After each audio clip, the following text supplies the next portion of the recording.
Election धमाका में सबसे पहले बात प्रधानमंत्री नरेंद्र मोदी की। ओडिशा के कंधमाल की रैली में प्रधानमंत्री नरेंद्र मोदी ने इंडिया गठबंधन पर जबरदस्त हमला बोला है और हमला करते हुए पीएम मोदी ने अपने 400 पार के दावे को फिर एक बार दोहराया है। पीएम ने कहा कि आप लिख कर रख लीजिए, एनडीए 400 पार करने वाला है और सारे रिकॉर्ड टूटने वाले हैं। 4 जून को कांग्रेस मान्य विपक्ष भी नहीं बन पाएगी। उधर कानपुर की एक चुनावी रैली में राहुल गांधी ने दावा किया कि 4 जून के बाद मोदी प्रधानमंत्री नहीं रहेंगे। हिंदुस्तान ने मन बना लिया है कि इस बार एनडीए 400 पार करने वाला है।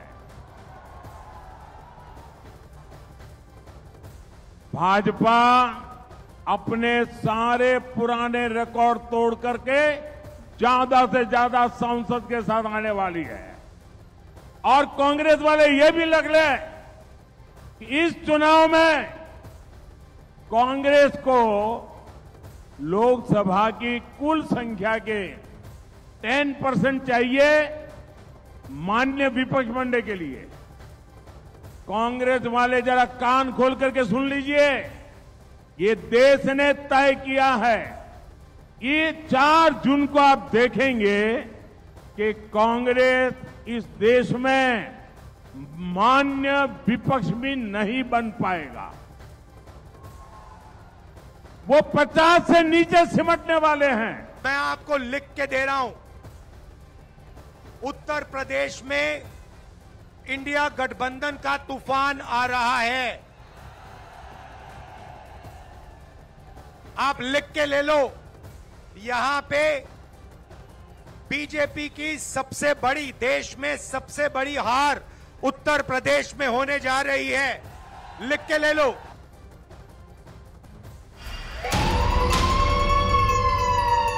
तो उधर ओडिशा में प्रधानमंत्री नरेंद्र मोदी कांग्रेस पर जमकर गरजे हैं। उन्होंने कांग्रेस नेता मणिशंकर अय्यर के पाकिस्तान के पास एटम बम है वाले बयान पर भी जमकर पलटवार किया और उन्होंने कहा कि पाकिस्तान की हालत ऐसी है कि वो बम नहीं संभाल पा रहा है, उसके बम को कोई खरीदने को भी तैयार नहीं।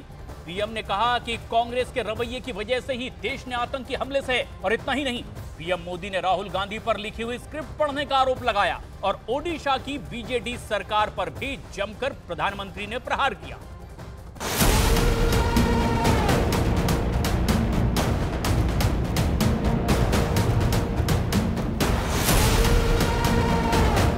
पीएम मोदी का कांग्रेस पर हमला। राहुल गांधी पर पीएम मोदी का हमला। बीजेडी पर भी जमकर बरसे पीएम मोदी।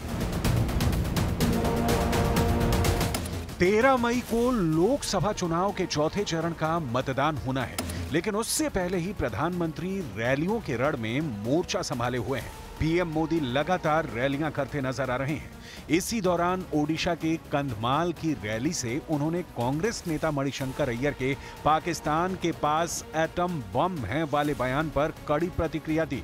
यही नहीं, पीएम मोदी ने राहुल गांधी पर भी बड़ा हमला बोलते हुए एक बार फिर से 400 पार का दावा किया। ये जो पाकिस्तान के बम बम बम की बातें करते हैं ना, आज तो पाकिस्तान का हालात ये है कि बम को संभालना कहां, वो भी उसके बस का रोग नहीं है।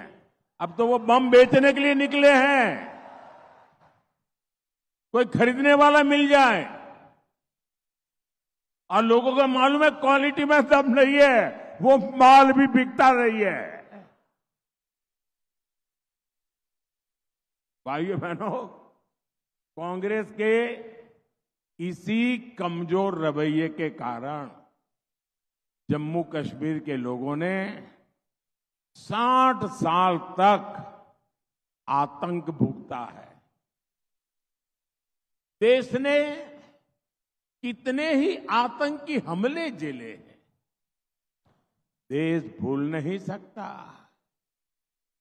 कि आतंकियों को सबक सिखाने के बजाय ये लोग आतंकी संगठनों के साथ बैठकें करते थे। भारत का मुसलमान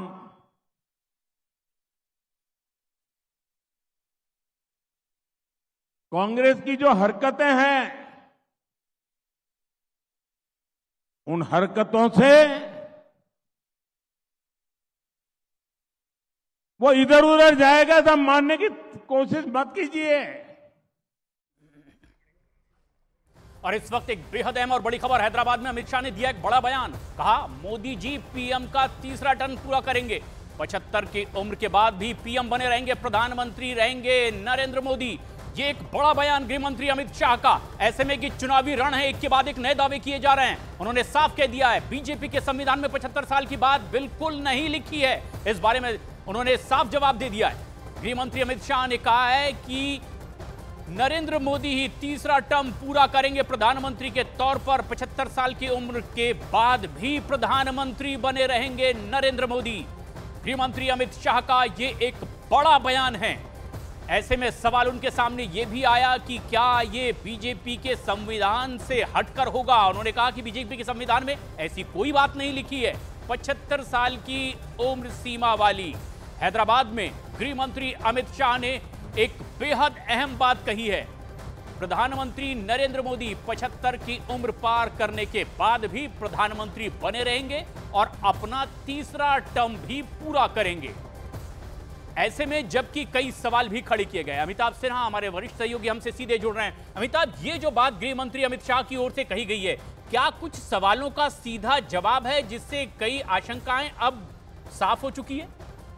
देखिए, सवाल बीजेपी के भीतर नहीं और देश की जनता नहीं पूछ रही थी। सवाल वो विपक्षी दल पूछ रहे थे, क्योंकि 2014 में जब बीजेपी सत्ता में आई थी, प्रधानमंत्री तब शपथ ली थी, उस समय बीजेपी के कई नेताओं को मार्गदर्शक मंडल में डाला गया था, जो कि बुजुर्ग नेता थे। और तब ये दलील दी गई थी कि 75 के ऊपर के नेताओं को मार्गदर्शक मंडल में शामिल किया जाएगा, रिटायरमेंट एज की बात कर रहे थे। लेकिन इसके बाद भी मैं आपको बता दूं, लगातार येदियुरप्पा 75 को पार करने के बाद मुख्यमंत्री रहे। कई ऐसे सांसद बने जो 75 पार करने के बाद भी सांसद रहे। तो अमित शाह ने यही समझाया है, संदेश दिया देश की जनता को, और विपक्ष के जो भी आरोप है उनको सीधे सीधे नकारते हुए उन्होंने ये साफ कर दिया है कि नरेंद्र मोदी ही तीसरे टर्म में प्रधानमंत्री बनेंगे बीजेपी की तरफ से। और साथ ही साथ 75 वर्ष की जहां तक आयु की बात हो रही है, इसको लेकर कोई विवाद नहीं है। इसको लेकर कोई बीजेपी के संविधान में ऐसा कुछ नहीं लिखा हुआ है कि 75 साल से ऊपर या नीचे वालों को प्रधानमंत्री बने रहना या नहीं। यानी बीजेपी पूरी तरह से प्रधानमंत्री मोदी के साथ है। उम्र का कोई असर नहीं दिखने वाला पार्टी के कामकाज पर। और गृहमंत्री अमित शाह ने यह साफ कर दिया है कि बीजेपी के संविधान में उम्र सीमा वाली कोई बात लिखित रूप में मौजूद नहीं है। इससे भी बहुत सारे आरोप और शंकाओं को अब निराधार साबित किया गया है। देखिए, इतना तो साफ है कि 75 साल की बात संविधान में नहीं है। अमित शाह खुद बोल रहे हैं